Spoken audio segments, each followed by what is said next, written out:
Upcoming ఎపిసోడ్లో రఘురామ్ మీద ఎలా అయినా సరే ప్రతీకారం తీర్చుకోవాలని చెప్పి చారు ఆలోచిస్తూ ఉంటుంది. ఇక పద్మావతి వాళ్ళతోని ఛాలెంజ్ చేస్తుంది కదా, ఎలా అయినా సరే ఈ కళ్యాణం జరగకుండా ఆపి ఊరందరి మధ్య మీ అన్నయ్య పరువు తీస్తా అని చెప్పి అన్న మాట నిలబెట్టుకోవడానికి చారు ఆలోచిస్తూ ఉంటే అప్పుడే వెంకట్రావు కాపలా ఉన్న రాములవారి కళ్యాణం కోసం తీసుకొచ్చిన పట్టు వస్త్రాలు, తాళి కనిపిస్తాయి చారుకి. దాంతో తనకి వెంటనే ఒక ఐడియా వస్తుంది.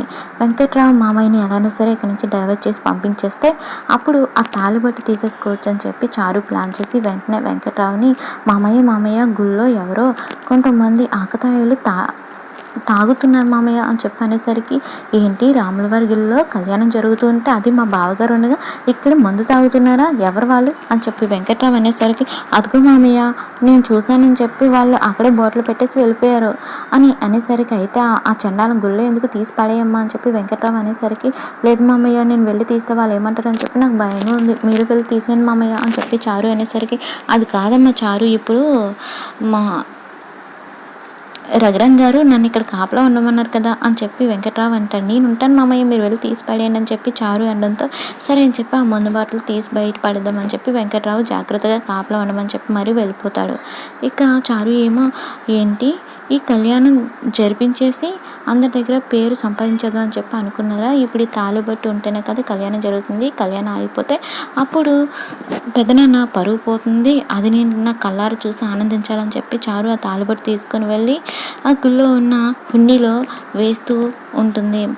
ఈ తాళిబొట్టు ఉంటేనే సీతారాముల కళ్యాణం జరిపిస్తారు, అదే తాళిబొట్టు లేకపోతే సీతారాముల కళ్యాణం ఆగిపోతుంది, దాంతో ఊరందరి మధ్య ఆ రఘురాము పరువు పోతుంది, అది నా కళ్ళారా చూడాలి, ఆనందించాలని చెప్పి చారు ఫీల్ అవుతూ హ్యాపీగా బయటకు వస్తూ ఉంటుంది. అప్పుడే పద్దు పార్వతి వాళ్ళు చారుకి ఎదురయ్యి, చారు నువ్వు ఎక్కడున్నా నీకు ఒక గుడ్ న్యూస్ చెప్పాలి, ఎప్పుడు మా అన్నయ్య వదిన వాళ్ళే సీతారాముల కళ్యాణం జరిపించేవారు, కానీ ఈ సంవత్సరం నీ చేత శ్రీను చేత కళ్యాణం జరిపించాలనుకుంటున్నారు, మీరే పెళ్లిపేట మీద కూర్చొని సీతారాముల వారి కళ్యాణం జరిపించబోతున్నారు అని చెప్పి పద్మ అనేసరికి చారు హ్యాపీగా ఫీల్ అయ్యి, ఈ పెళ్ళైన తర్వాత నాకు ఏదైనా గుడ్ న్యూస్ చెప్పారంటే అదే అత్తయ్య మీరు చెప్పిన గుడ్ న్యూస్, నేను బాబా పెళ్లిపేటల మీద కూర్చొని కళ్యాణం జరిపించబోతున్నామా, నాకు చాలా హ్యాపీగా ఉందని చెప్పి హ్యాపీగా ఫీల్ అయిపోతూ ఉంటే పార్వతి ఏమో నువ్వు శ్రీను పెళ్లిపీటల మీద కూర్చొని కళ్యాణం జరిపిస్తారు, సరే అది బాగానే ఉంది, కానీ బావగారు పరువు తీస్తానని చెప్పి నువ్వు ఏదో ఛాలెంజ్ చేసావు కదా, ఆయన పరువు తీయడానికి ఏదైనా తింగర పని చేసావే ఏంటని చెప్పి అడిగేసరికి, చేశాను కదా అని చెప్పి చారు అంటుంది. ఏం పని చేసావే అని చెప్పి అడిగేసరికి,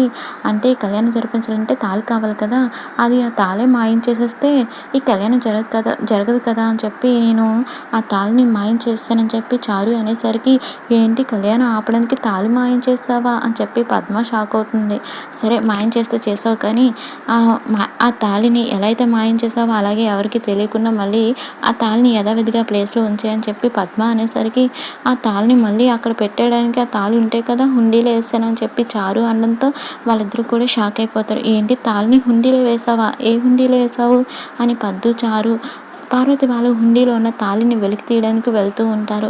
ఇక వెంకట్రావు ఏమో మందు బాటల్ని బయట పాడేయడానికి వెళ్తాడు, కానీ ఈ మందు బాటల్ని బయట పాడేయడానికి ప్రాణం అప్పక మనసు లాగేసి శ్రీరాముల వారికి క్షమాపణ చెప్పుకొని ఆ మందు బాటల్ని గడగడా తాగేస్తూ ఉంటాడు. అలా తాగేస్తూ ఉంటే ఇదేంటి ఈ మందు బాటలు ఎంత జిగటగా ఆముదం ఫ్లేవర్తో ఎలా ఉంది, ఇదే నా నెక్స్ట్ నుంచి నా మందు బాటలు అని చెప్పి వెంకట్రావు మందు బాటల్ని చాలా ఇష్టంగా తాగేస్తాడు. ఆ తర్వాత అలా వెళ్తూ ఉంటే కడుపులో గడగడా అని అనిపిస్తూ ఉంటుంది. ఏంటబ్బా ఇలా గుడుగుడా అంటుంది, మందు తాగితే కళ్ళు తిరుగుతున్నట్టు ఉండాలి కానీ కడుపులో తిరుగుతున్నట్టు ఉంది అని వెంకట్రావు ఫీల్ అవుతాడు.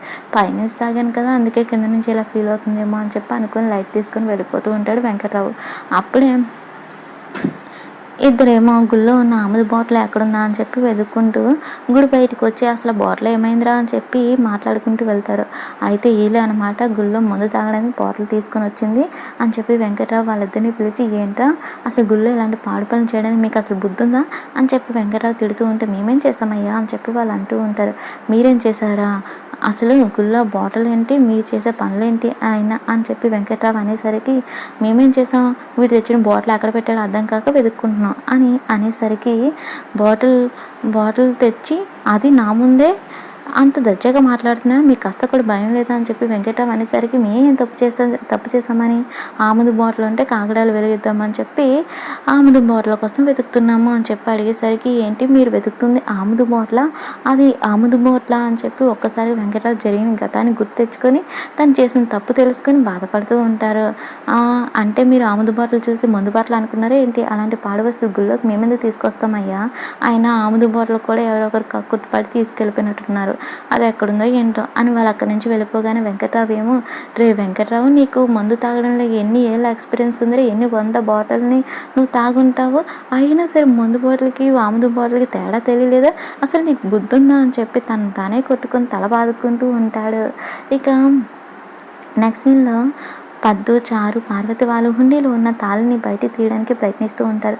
అప్పుడే అటుగా శివరాం రావడం చూసిన పద్దు, చారు వాళ్ళు భయపడి అక్కడే పార్వతిని వదిలేసి వాళ్ళు సైలెంట్గా అక్కడి నుంచి డ్రాప్ అయిపోతారు. పార్వతి ఏమో సీరియస్గా తాళిని తీస్తూ ఉంటే శివరాం అక్కడికి వచ్చి ఏం చేస్తున్నావు పార్వతి అని చెప్పి అడిగేసరికి మీరు ఉండండి అని అంటూనే వచ్చింది శివరాం అని తెలియగానే కంగారు పడిపోతుంది పార్వతి. అప్పుడు శివరాం ఏమంటాడంటే అప్పుడప్పుడు నా జేబులో డబ్బులు మాయమైపోతుంటే ఏమవుతున్నాయా, ఎవరు తీస్తున్నారా అనుకున్నాను, కానీ నువ్వు తీస్తున్నావు అని అనుకోలేదు. నా జేబులో డబ్బులు కాజేసిందే కాకుండా హుండీలో డబ్బుల్ని కూడా మాయం చేద్దామని చెప్పి ట్రై చేస్తున్నావా, ఊరందరి మధ్య నా పరువు తీయాలని చెప్పి చూస్తున్నావా అని అడిగేసరికి లేదండి చేసిన తప్పుని కవర్ చేయాలని చెప్పి అనుకుంటున్నాను అని పార్వతి అనేసరికి ఏ తప్పు చేసామని చెప్పి శివరాం నిలదీసేసరికి భయంతో అక్కడి నుంచి పార్వతి జంప్ అయిపోతుంది. నెక్స్ట్ సీన్లో పద్దు ఏమో వెంకట్రావు కోసం వెతుక్కుంటూ వెళ్తూ ఉంటే వెంకట్రావు నేల మీద పడిపోయి కడుపు పట్టుకొని గింజుకుపోతూ ఉంటాడు. ఏంటండి ఎలా ఉన్నారు అని చెప్పి అడిగేసరికి పద్దు నన్ను అర్జెంట్గా ఇక్కడి నుంచి పంపించే, ఏ ఆటో బుక్ చేసి నన్ను పంపించే, ఇక్కడున్న నా వల్ల కాదు, ఇక్కడుంటే నాకు ప్రమాదం అని చెప్పి వెంకట్రావు అంటూ ఉంటే గుళ్ళో ప్రమాదం ఏంటండి అని చెప్పి పద్దు అంటూ ఉంటే ప్రమాదం గుళ్ళో కాదు నా కడుపులో, అది నీకు చెప్పలేని, నీకు పుణ్యం ఉంటుంది, నన్ను ఇక్కడి నుంచి పంపించే అని చెప్పి దండం పెడుతూ ఉంటాడు. అప్పుడే అక్కడికి రఘురాం వాళ్ళందరూ వచ్చి అందరూ గుళ్ళో అంటే మీరేంటి ఇక్కడ ఏం చేస్తున్నారని చెప్పి అడుగుతారు.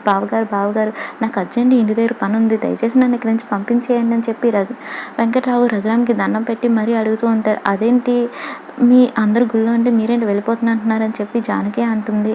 దాంతో పర్సనల్ వద్దమ్మా, పరిష్కారం కావాలి అని చెప్పి వెంకట్రావు అంటాడు. అసలు నీ కొడుకేమో పేర్ల మీద కూర్చోబోతుంటే నువ్వేంటి ఇంటికి వెళ్ళిపోతున్నా అంటున్నావు అని చెప్పి అడిగేసరికి అదేంటి నా కొడుకేమో పేర్ల మీద కూర్చుంటే ఆల్రెడీ వాళ్ళకి పెళ్ళి అయిపోయింది కదా అని చెప్పి వెంకట్రావు అనేసరికి సీతారామ కళ్యాణం వాళ్ళే జరిపించబోతున్నారు అని చెప్పి అనేసరికి అవునా, ఆ మొక్క ఏదో స్ట్రైట్గా చెప్పడం కలిసి ఇలా ముక్కలు చెప్పి ఎందుకు దాన్ని మర్డర్ చేసేస్తున్నారు, దయచేసి ఇక్కడ ఉన్న నా వల్లగా దయచేసి నన్ను ఇక్కడి నుంచి పంపించండి అని చెప్పి వెంకట్రావు బ్రతిమలాడుతూ ఉంటే ఎందుకు అలా కంగారు పడుతున్నావు అని చెప్పి అందరూ అడగడంతో ఒక లీటర్ ఆముదం బాటిల్ తాగితే ఎలా ఉంటుందో అలా ఉంది నా పరిస్థితి అని చెప్పి వెంకట్రావు అనడంతో ఏంటి ఆముదం బాటిల్ తాగావా అని చెప్పి అందరూ అడుగుతూ ఉంటారు. అంటే అలా ఉన్నది నా పరిస్థితి, దయచేసి నన్ను అర్థం చేసుకొని పంపించేయండి అని చెప్పి వెంకట్రావు అనడంతో సరే బావగారు అయితే మీరు కళ్యాణం జరిగే వరకు అందరూ ఎక్కడ ఉండాలి, ఆ తర్వాత ఎక్కడికైనా వెళ్ళండి అని చెప్పి రఘురామ్ ఇక్కడి నుంచి వెళ్ళిపోతాడు. ఆ తర్వాత పద్దు వెంకట్రావుని రమ్మని చెప్పి తను కూడా వెళ్ళిపోతుంది. ఇక రఘురామ్ వాళ్ళ ఫ్యామిలీ అంతా కూడా కళ్యాణం మొదలవబోతుంది కాబట్టి అన్ని సామాన్లు తీసుకొని రాముల వారిని సీతమ్మ వారిని తీసుకొని గుడి దగ్గరికి వెళ్తూ ఉంటారు. అప్పుడే రఘురామ్ ఏమో పెళ్లి మీద కూర్చోవలసిన చారు శ్రీనులు ఎక్కడ అని చెప్పి అడుగుతూ ఉంటారు. అది ఏమో నేను శ్రీని తీసుకొని వస్తా అని చెప్పి అక్కడి నుంచి వెళ్ళిపోతుంది. పద్దు, చారు వాళ్ళు ఆలోచిస్తూ ఉంటారు. ఇప్పుడు కళ్యాణం జరిపించాలంటే తాళబుట్టి కావాలి కదా, అది లేదు కదా, మరి కళ్యాణం ఎలా జరుగుతుందని చెప్పి చారు అనేసరికి ఆ అదృష్టాన్ని చేతులారు పాటు చేసుకుని నువ్వే కదే అని చెప్పి పద్దు వాళ్ళు అనేసరికి నాకేం తెలుసు ఎలా జరుగుతుందని, అవును నా దగ్గర ఒక ఐడియా ఉంది, నీ మెల్ల ఉన్న తాళబుట్టి తీసిచ్చి అప్పుడు కళ్యాణం జరుగుతుంది కదా అని చెప్పి చారు అనేసరికి ఒక్కసారిగా పద్దు, పార్వతి వాళ్ళు షాక్ అయిపోతారు.